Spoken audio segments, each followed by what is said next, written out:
Bonjour, je suis Arnaud Emery, le directeur du cabinet de Geste, un cabinet d'expertise et de conseil.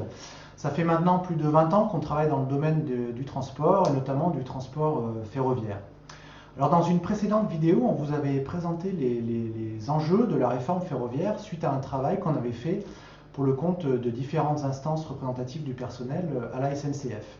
On avait pointé différentes problématiques sur différents plans qui montraient un peu la profondeur des enjeux que soulève cette réforme ferroviaire.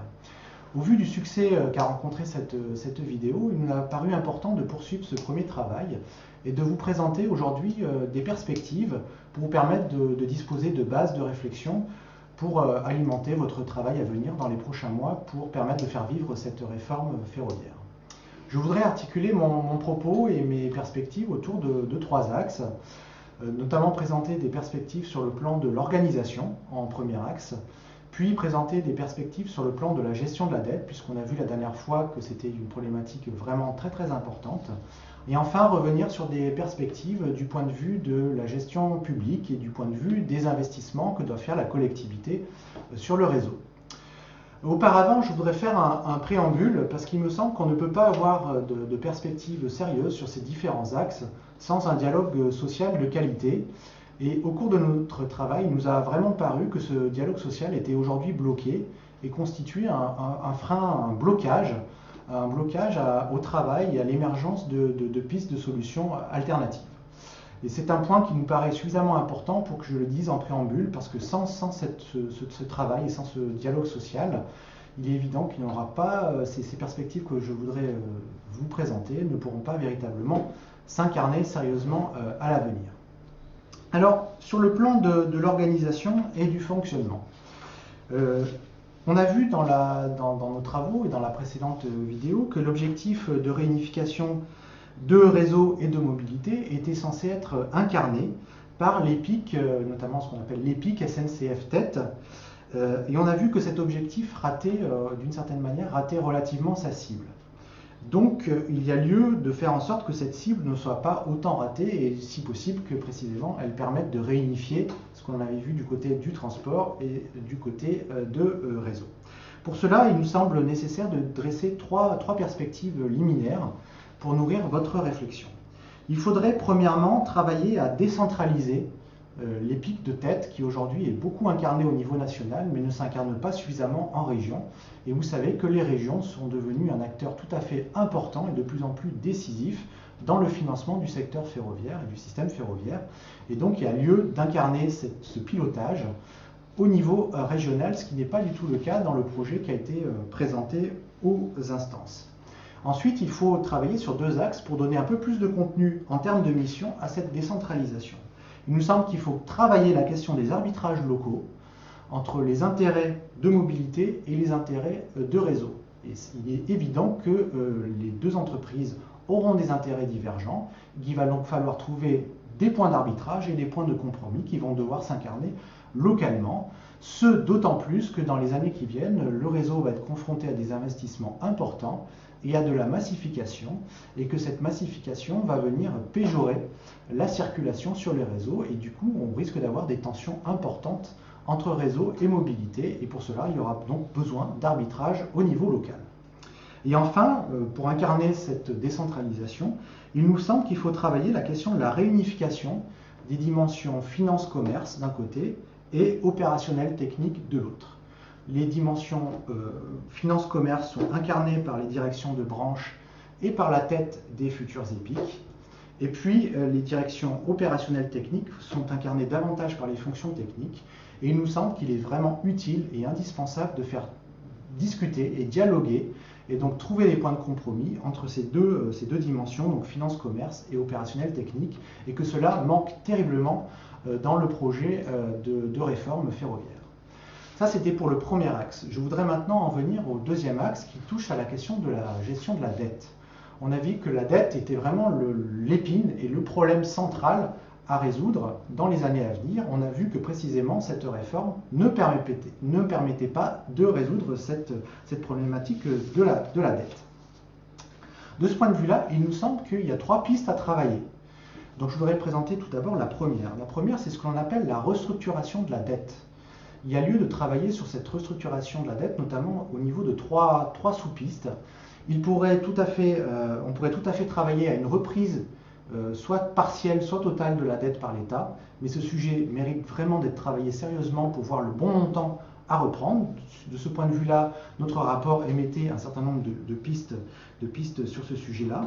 Il y a un travail à faire sur la problématique du rééchelonnement de la dette, notamment, pour permettre d'étendre la durée de la dette sur des durées un peu plus fortes, de manière à réduire le montant des frais financiers qui sont payés chaque année.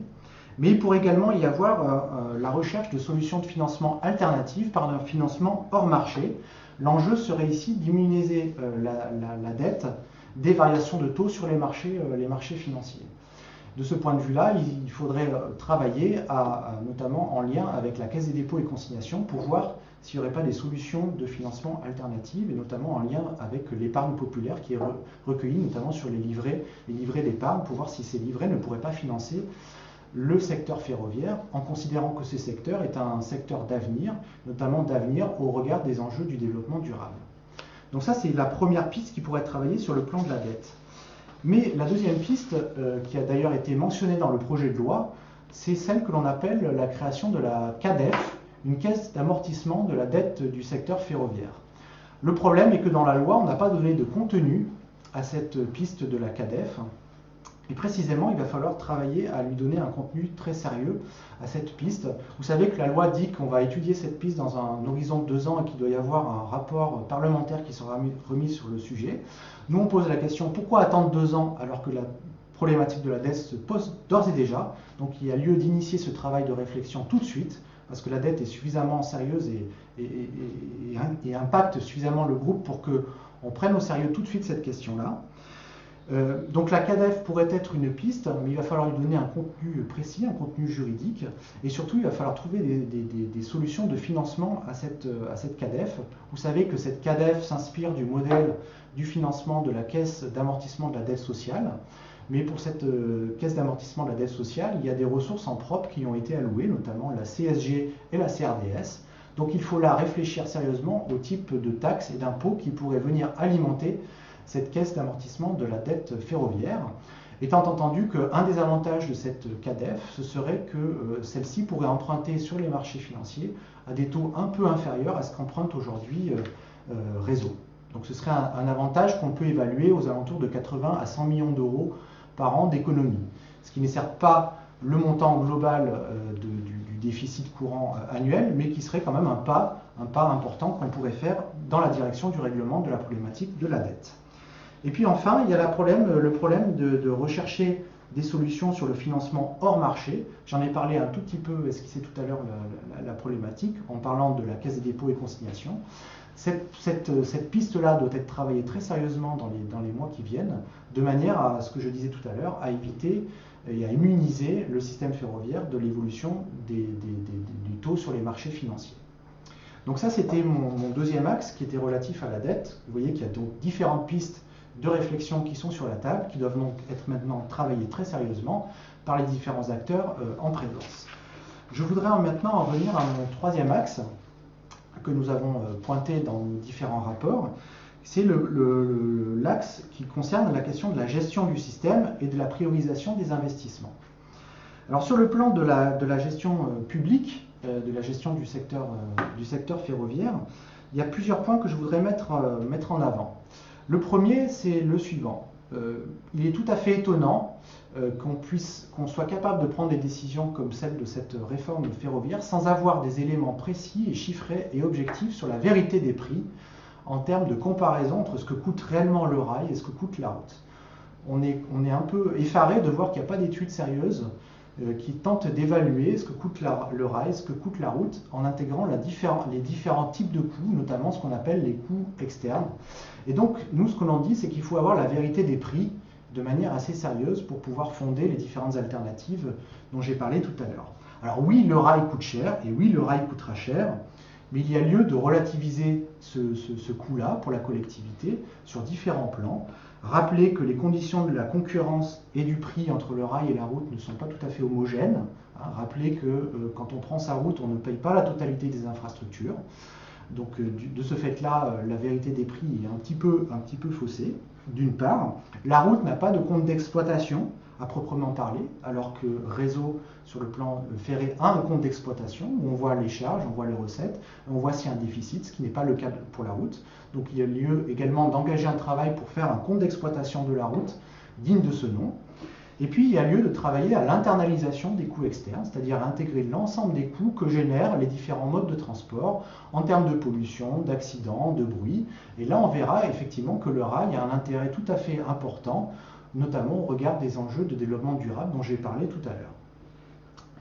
Il y a lieu également, en termes d'axe sur le plan de la gestion publique, de remettre en place un système de tarification, donc un système de péage, qui valorise davantage une politique de volume, qui valorise davantage la circulation que la politique de péage qui a été incarnée ces dernières années, qui s'intitule une politique de péage au coût complet. Il nous semble qu'il y aurait lieu là de valoriser un péage au coût marginal. Alors c'est un peu technique, mais ça permettrait sans doute de développer, de remettre en scène une politique de volume, de manière à avoir davantage de trains qui circulent sur le réseau, de manière à amortir la charge des coûts fixes. Donc ça, c'est une deuxième piste sur le plan de la gestion publique qui nous semble tout à fait importante de travailler. Et enfin, je voudrais terminer mes alternatives et mes propositions sur le plan des investissements publics. Là, il nous semble tout à fait indispensable, mais je pense qu'il y a consensus aujourd'hui d'à peu près tous les acteurs pour dire qu'il faut rompre avec les investissements extrêmement lourds sur lesquels on s'est engagé ces dernières années, même si ça peut être utile pour la collectivité, mais le tout TGV et les investissements qui coûtent des dizaines et des dizaines de milliards, du moins les finances publiques ne permettent plus de s'engager dans ces investissements-là. Donc il y a lieu de revenir sur ces investissements lourds et de favoriser des investissements utiles pour le réseau et utiles pour la collectivité en priorisant sur la désaturation des nœuds ferroviaires. Nous sommes vraiment partisans d'investissements qui permettraient de désaturer un certain nombre de nœuds, notamment Paris, Lyon, Rouen, Bordeaux. Il y a un certain nombre de nœuds en France dont on sait qu'ils ont des impacts très importants sur le reste du réseau. Et il nous semble tout à fait utile de prioriser les investissements à la désaturation de ces nœuds, ce qui permettra de fluidifier la circulation sur l'ensemble du réseau. Donc vous voyez, il y a différentes pistes qui existent sur le plan de l'organisation, sur le plan de la dette, mais sur le plan également de la gestion et des investissements, sur lesquels on pense qu'il est utile de travailler aujourd'hui et de mobiliser toutes les énergies, à condition qu'il y ait un dialogue social de qualité.